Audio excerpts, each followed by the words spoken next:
Good morning students. आज हम पढ़ेंगे फोटो इलेक्ट्रिक इफेक्ट यानी कि प्रकाश का वैद्युत प्रभाव।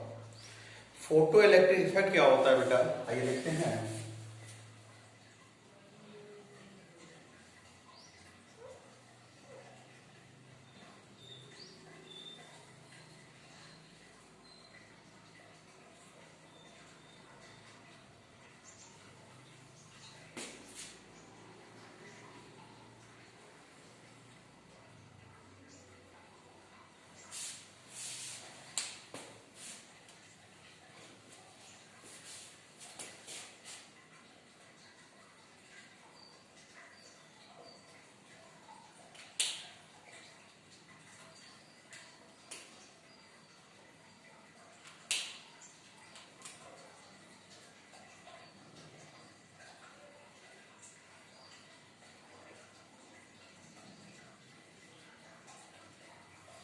देखिए बेटा, जब उच्च आवृत्ति का प्रकाश किसी धातु के पृष्ठ पर आपतित होता है तो उसके पृष्ठ से इलेक्ट्रॉनों का उत्सर्जन होने लगता है। ये घटना प्रकाश का वैद्युत प्रभाव कहलाती है। जब किसी धातु के पृष्ठ पर उच्च आवृत्ति का प्रकाश आपतित होता है तो उसके पृष्ठ से इलेक्ट्रॉनों का उत्सर्जन होने लगता है। ये घटना प्रकाश का वैद्युत प्रभाव कहलाती है और ऐसे इलेक्ट्रॉन प्रकाश वैद्युत इलेक्ट्रॉन कहलाते हैं। जब किसी धातु के पृष्ठ पर उच्च आवृत्ति का प्रकाश आपतित होता है तो उसके पृष्ठ से इलेक्ट्रॉनों का उत्सर्जन होने लगता है। ये घटना प्रकाश का वैद्युत प्रभाव कहलाती है और ऐसे इलेक्ट्रॉन प्रकाश वैद्युत इलेक्ट्रॉन कहलाते हैं। When light of high frequency incident at a metallic surface, then emission of electron will started from the metallic surface. This incident known as a photoelectric effect and those electron known as a photoelectron. A current flow due to which known as a photocurrent. यानी जब किसी पृष्ठ पर उच्च आवृत्ति का प्रकाश आपतित होता है तो उसके पृष्ठ से इलेक्ट्रॉनों का उत्सर्जन होने लगता है। ये घटना प्रकाश का वैद्युत प्रभाव कहलाती है। When light of high frequency incident at a metallic surface, then emission of electron started from the metallic surface known as a photoelectric effect and those electron known as a photoelectron. इतनी बात clear होगी बेटा। तो ये था आपका photo electric effect.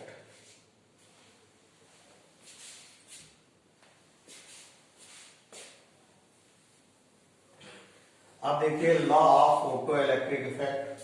प्रकाश वैद्युत प्रभाव के नियम क्या होते हैं? प्रकाश वैद्युत प्रभाव के नियम क्या होते हैं?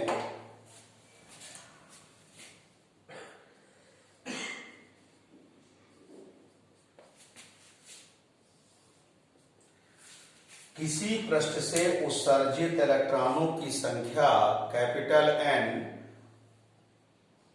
उस पर आपतित प्रकाश की तीव्रता कैपिटल I के अनुक्रमानुपाती होती है।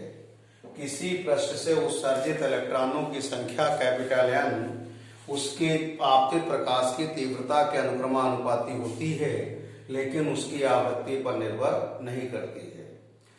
यानी कि किसी पृष्ठ से उत्सर्जित जो इलेक्ट्रॉन होंगे उनकी संख्या जो होगी बेटा वो आपतित प्रकाश की तीव्रता के अनुक्रमानुपाती होगी, लेकिन आवृत्ति पर निर्भर नहीं करेगी। The number of emitted electron from the metallic surface is directly proportional to the intensity of light incident at the metallic surface and does not depends upon frequency of the light. In the number of emitted electron from the metallic surface is directly proportional to the intensity of light and does not depends upon frequency of the light.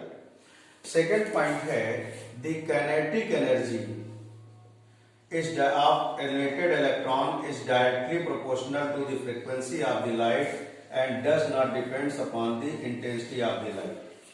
यानी उत्सर्जित इलेक्ट्रॉनों की बेटा जो गतिज ऊर्जा है वो आपतित प्रकाश की आवृत्ति के अनुक्रमानुपाती होती है, तीव्रता पर निर्भर नहीं करती है।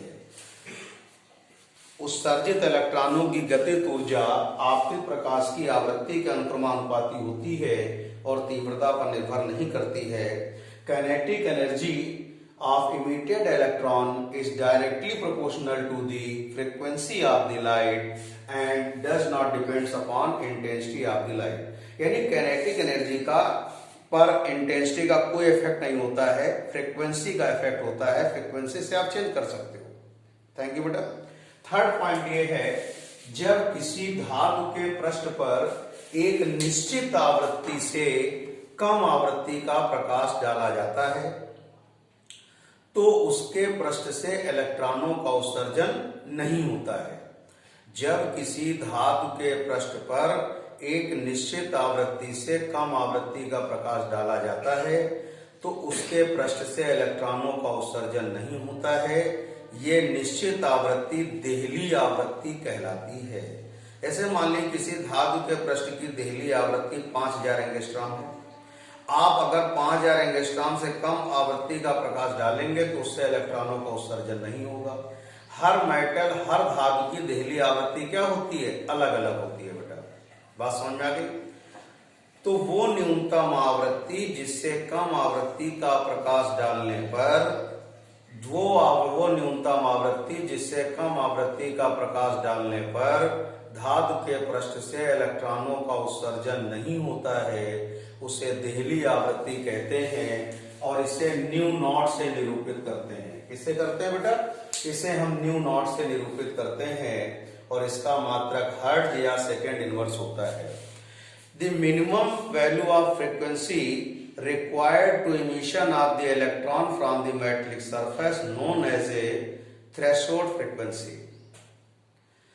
इसको इस तरह एक्सप्लेन कर सकते हैं बेटा, when incident of light at a metallic surface less than a certain frequency, the emission of electron from the metallic surface not available, this certain frequency known as a threshold frequency। तो वो इस तरह बोल सकते हैं बेटा कि minimum frequency of incident of light, minimum frequency required to emission of the electron from the metallic surface known as a threshold frequency is denoted by nu naught, is denoted by nu naught। बात clear होगी बेटा?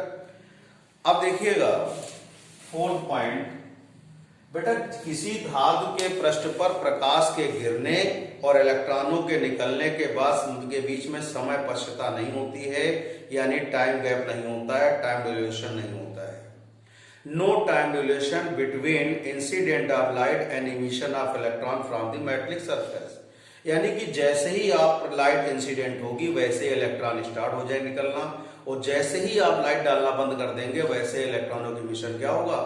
रुक जाएगा। बात समझ में आ गई कि नहीं आ गई?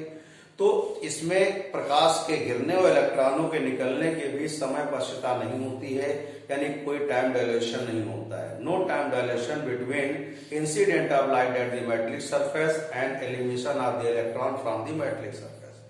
बात समझ में आ गई? जैसे ही आप प्रकाश डालेंगे वैसे इलेक्ट्रॉन निकलने लगेंगे और प्रकाश डालना बंद कर देंगे, इलेक्ट्रॉनों का निकलना क्या होगा? बंद हो जाएगा।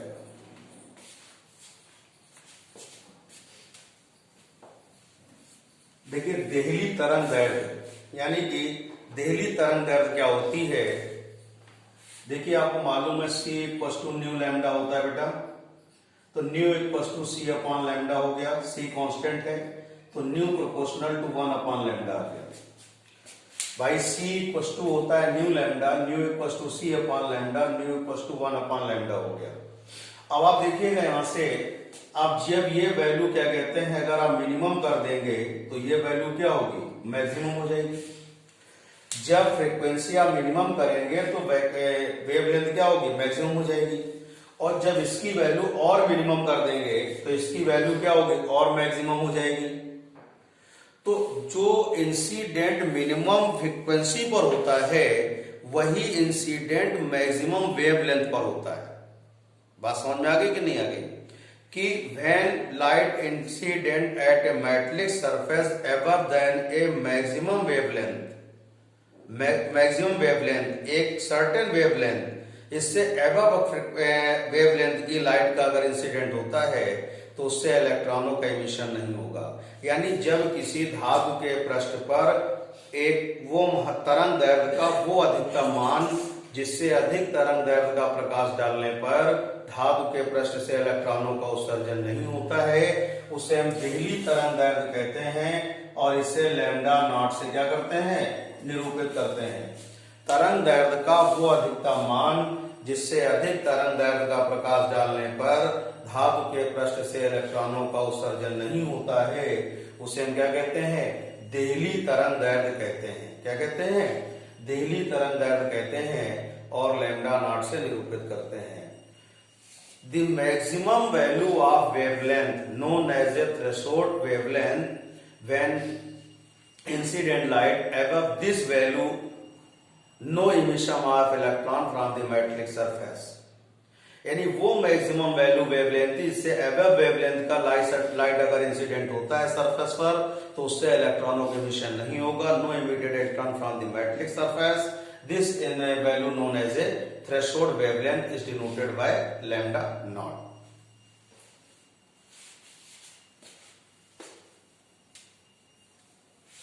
अब बेटा आप देखेंगे Einstein photo electric equation, Einstein का प्रकाश वैद्युत समीकरण। आइंस्टीन का प्रकाश वैद्युत समीकरण क्या होता है, ध्यान दीजिएगा कि वैज्ञानिक आइंस्टीन ने प्रकाश वैद्युत प्रभाव की व्याख्या प्लैंक मैक्सवेल के विद्युत चुंबकीय क्वांटम सिद्धांत के आधार पर की। इस सिद्धांत के अनुसार प्रकाश ऊर्जा के छोटे छोटे बंडलों से मिलकर बना होता है जिन्हें क्वांटा या फोटॉन कहते हैं, और यदि प्लैंक नियतांक h है, प्रकाश की आवृत्ति न्यू है, तो फोटॉन की ऊर्जा निम्न समीकरण से व्यक्त होती है, E बराबर h न्यू। E बराबर क्या होता है बेटा, h न्यू। फिर समझेंगे, वैज्ञानिक आइंस्टीन ने प्रकाश वैद्युत प्रभाव की व्याख्या प्लैंक मैक्सवेल के विद्युत चुंबकीय क्वांटम सिद्धांत के आधार पर की। इस सिद्धांत के अनुसार प्रकाश ऊर्जा के छोटे छोटे बंडलों से मिलकर बना होता है जिन्हें क्वांटा या फोटॉन कहते हैं। यदि प्लैंक नियतांक h है, प्रकाश की आवृत्ति न्यू है, तो फोटॉन की ऊर्जा निम्न समीकरण से व्यक्त होती है, E बराबर h new. Scientist Einstein describe the photo electric effect according to electromagnetic quantum principle of the Maxwell. According this principle, light performed by a small packets of energy known as a quanta or photon. If h is a Planck constant, nu is a frequency of incident light, and then energy of photon denoted by this equation, E equals to h nu. अब बेटा किसी जब धातु के पृष्ठ पर photon गिरता है, इंसिडेंट होता है, तो उसकी ऊर्जा दो पदों में खर्चा होती है। पहला, धातु के पृष्ठ से इलेक्ट्रॉन को उत्सर्जित करने में, जिसे कार्यफलन W कहते हैं, और दूसरा उत्सर्जित इलेक्ट्रॉनों को गतिज ऊर्जा प्रदान करने में। When photon incident at the metallic surface, its energy is spent in two terms. First, emission of electron from the metallic surface known as a work function W, and provide the kinetic energy to emitted electron. E equals to होगा बेटा ke plus W। अब यहां से E की value h new रखिएगा, तो ke plus W equation number 2। बेटा E equals to के प्लस डब्ल्यू हो गया, h न्यू इक्वल्स टू के प्लस डब्ल्यू हो गया। अब सपोज करिए इस पे न्यू नॉट यानी कि देहली आवृत्ति थ्रेशोल्ड फ्रीक्वेंसी की लाइट इंसिडेंट होती है, तो यहाँ पे इस केस में W इक्वल्स टू क्या होगा, h न्यू होगा। यहाँ पे आप वैल्यू रखेंगे के प्लस एच न्यू नॉट, के इक्वल्स टू होगा बेटा h new minus h new not. बेटा के की वैल्यू हो जाएगी, यहां से h कॉमन कर लेंगे, न्यू माइनस न्यू नॉट, ये आएगा half mv square equals to h into nu minus nu not. ये आ गया आइंस्टीन फोटो इलेक्ट्रिक इक्वेशन। एक बार फिर समझेंगे। वैज्ञानिक आइंस्टीन ने प्रकाश वैद्युत प्रभाव की व्याख्या प्लैंक मैक्सवेल के विद्युत चुंबकीय क्वांटम सिद्धांत के आधार पर की। इस सिद्धांत के अनुसार प्रकाश ऊर्जा के छोटे छोटे बंडलों से मिलकर बना होता है, जिन्हें क्वांटा या फोटॉन कहते हैं। और यदि प्लैंक नियतांक h है, प्रकाश की आवृत्ति न्यू है, तो फोटॉन की ऊर्जा निम्न समीकरण से व्यक्त होती है, E = h न्यू होता है। Einstein described the photoelectric effect according to electromagnetic quantum principle of the Maxwell. According to this principle, light performed by small packets of energy known as a quanta or photon. If h is a Planck constant, nu is a frequency of light, then energy of photon defined by this equation E = h nu. When जब photon किसी धातु के पृष्ठ पर यानी metallic surface पर incident होता है, गिरता है, तो उसकी एनर्जी दो टर्म में स्पेंड होती है। फर्स्ट होती है emission of electron from the metallic surface known as a work function and provide the kinetic energy to the emitted electron, that is mean E = k + u, यानी electron को उत्सर्जित करने में ऊर्जा और गतिज ऊर्जा प्रदान करने में उत्सर्जित इलेक्ट्रॉनों को। अब यहां से E की वैल्यू h में पुट कर देंगे। अब सपोज करिए इस धातु के पृष्ठ पर केवल देहली आवृत्ति का ही प्रकाश गिरेगा, यानी कि थ्रेशोल्ड फ्रीक्वेंसी की लाइट इंसिडेंट होगी, तो वर्क फंक्शन होगा W = h0। ये वैल्यू यहां पुट करेंगे, इसको आप ट्रांसफर करेंगे, h कॉमन लेंगे, k value ½ mv² h × new minus nu not. बेटा यही है Einstein photo electric equation. Thank you बेटा, अपना वर्क सेंड करिएगा। ओके।